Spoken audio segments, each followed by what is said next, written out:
ঢাকা থেকে রিলে করে শোনানো হলো। বাংলাদেশ বেতার সিলেট। এখন স্থানীয় খবর। আসসালামু আলাইকুম। আজ রোববার 23 অগ্রহায়ণ 5 জমাদিউ সানি 8 ডিসেম্বর। বাংলাদেশ বেতার সিলেট সংবাদ পড়ছি রিফাত আরা।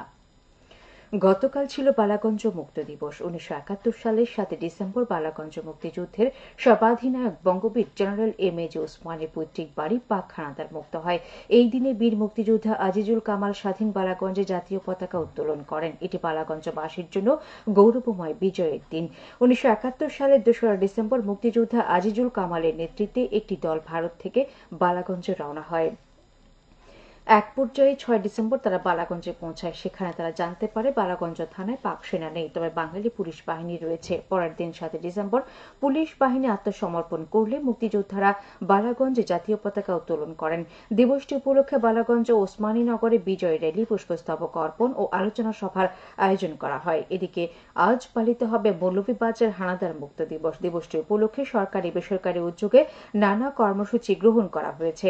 কর্মসূচির মধ্যে রয়েছে বিজয় র্যালি, শহীদ বেদিতে পুষ্পস্তবক অর্পণ ও আলোচনা সভা। 1971 সালের 7 ডিসেম্বর রাতে মৌলভীবাজারে মুক্তিযোদ্ধাদের প্রতিরোধের মুখে পাক বাহিনী মৌলভীবাজার জেলা শহর থেকে পালিয়ে যেতে বাধ্য হয়।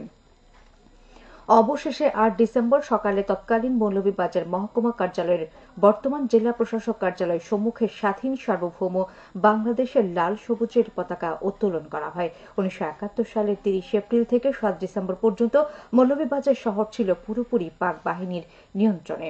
মৌলভীবাজারের সরকারি উচ্চ বিদ্যালয়ের ছিল সাবেক 4 মহকুমার বর্তমানে 4 জেলার পাক বাহিনীর বিশাল ক্যাম্প। পাশাপাশি বর্তমান মৌলভীবাজার প্রাইমারি ট্রেনিং ইনস্টিটিউটটি ছিল পাক সেনাদের সিলেট বিভাগের সর্ববৃহৎ ব্রিগেড ক্যাম্প। সেখানে মুক্তিযোদ্ধা সহ নিরীহ লোকজনদের ধরে এনে শারীরিক নির্যাতন করে পরে হত্যা করা হতো। আজও এই মুক্তিযোদ্ধা টর্চার সেল হিসেবে প্রাইমারি ট্রেনিং ইনস্টিটিউটের এই স্থানটি কালের সাক্ষী হয়ে দাঁড়িয়ে আছে। আন্তর্জাতিক বেসামরিক বিমান চলাচল দিবস ছিল গতকাল। 1996 সালের 6 ডিসেম্বর জাতিসংঘের সাধারণ পরিষদের অধিবেশনে গৃহীত এক সিদ্ধান্তে সদস্য দেশগুলো প্রতি বছর 7 ডিসেম্বরকে আন্তর্জাতিক বেসামরিক বিমান চলাচল দিবসের ঘোষণা দেয়। 1994 সালে আইকাওয়ের 50তম প্রতিষ্ঠা বার্ষিকীর বছর প্রথম দিবসটি পালন করা হয়। দিবসটি উপলক্ষে নানা কর্মসূচির আয়োজন করা হয়। আইকাওয়ে তার 185টি সদস্য রাষ্ট্রের মধ্যে বন্ধুত্ব ও সহযোগিতার মাধ্যমে সুরক্ষা ও নিরাপত্তাকে সর্বোচ্চ অগ্রাধিকার দিচ্ছে। দেশে দেশে বেসামরিক বিমান চলাচলের মাধ্যমে বন্ধুত্ব ও সমঝোতা সৃষ্টি আন্তর্জাতিক বেসামরিক বিমান চলাচল দিবসের উদ্দেশ্য। সামাজিক সম্প্রীতি অক্ষুণ্ণ রাখতে উন্মুক্ত আলোচনা সভা অনুষ্ঠিত হয়েছে মৌলভীবাজারে।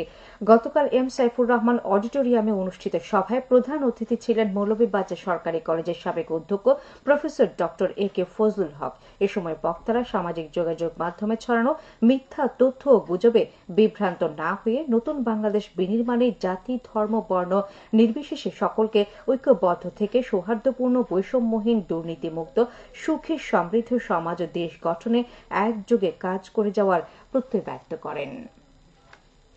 এতে জনপ্রতিনিধি, মুক্তিযোদ্ধা, মাদ্রাসা ও স্কুলের অধ্যক্ষ, প্রধান শিক্ষক, বিভিন্ন ধর্মীয়, রাজনৈতিক, সামাজিক, সাংস্কৃতিক সহ ব্যক্তিবর্গ উপস্থিত ছিলেন। জেলা সামাজিক সম্প্রীতি বজায় রক্ষা কমিটি এর আয়োজন করে। সিলেটের জাফলং 0 পয়েন্ট ও ভোলাগঞ্জ 0 পয়েন্টে পুঞ্জীভূত পাথর অপসারণ এবং নদী ভাঙন রোধে কমিটি গঠন করা হয়েছে গতকাল। এই কমিটির কাজ হবে পাথর পুঞ্জীভূত হওয়ার ফলে নদীর গতিপথ পরিবর্তন, নদীর ভাঙন রোধ এবং নদীর নাব্যতা বৃদ্ধির জন্য প্রয়োজনীয় কার্যক্রম পরিচালনা করা। কমিটির আহ্বায়ক হিসেবে দায়িত্ব পালন করবেন সিলেটের অতিরিক্ত বিভাগীয় কমিশনার। কমিটির মূল উদ্দেশ্য হল সিলেট ব্যাটালিয়ন অধীনস্থ বিওপিটি ধলাই নদীর ভাঙন থেকে রক্ষামূলক কাজ নির্মাণ করা এবং জাফলং ও সাদা পাথর পর্যটন স্পট থেকে 0 পয়েন্ট পর্যন্ত নদীর নাব্যতা বৃদ্ধির জন্য সুপারিশ প্রদান করা। হবিগঞ্জ ব্যাটালিয়নের অভিযানে গত 5 দিন 10 লক্ষাধিক টাকা মূল্যের মাদক উদ্ধার করা হয়েছে। অভিযানে মদ, গাঁজা, ফ্যান্সিডিল ও ইয়াবা ট্যাবলেট উদ্ধার করা হয়। অভিযান পরিচালনা করা হয় জেলার চুনারুঘাট ও মাধবপুর উপজেলাধীন সীমান্তবর্তী এলাকায়। এ সময় 3 জন আসামিকেও আটক করা হয়। তাদেরকে আদালতের মাধ্যমে কারাগারে প্রেরণ করা হয়েছে। এই বিষয়ে হবিগঞ্জ বিজিবি ব্যাটালিয়নের অধিনায়ক লেফটেন্যান্ট কর্নেল ইমদাদুল বারী খান জানান, বিজিবি কর্তৃক মাদকের বিরুদ্ধে সর্বদা জিরো টলারেন্স নীতি অনুসরণ করা হয় এবং মাদক এবং চোরাচালান বিরোধী অভিযান অব্যাহত থাকবে। খেলার খবর, ক্রিকেট।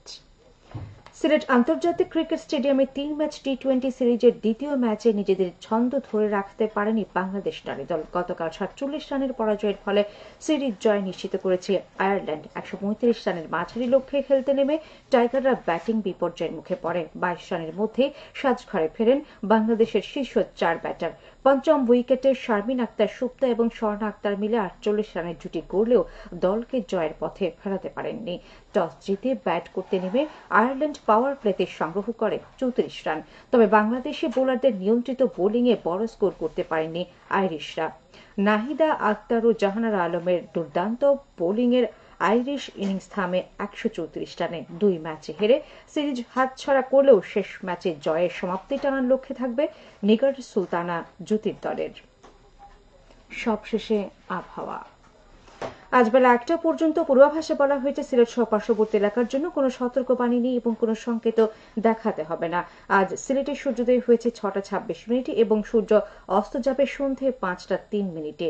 সংবাদ শেষ হলেও পরবর্তী স্থানীয় সংবাদ প্রচারিত হবে দুপুর 1টা 5 মিনিটে।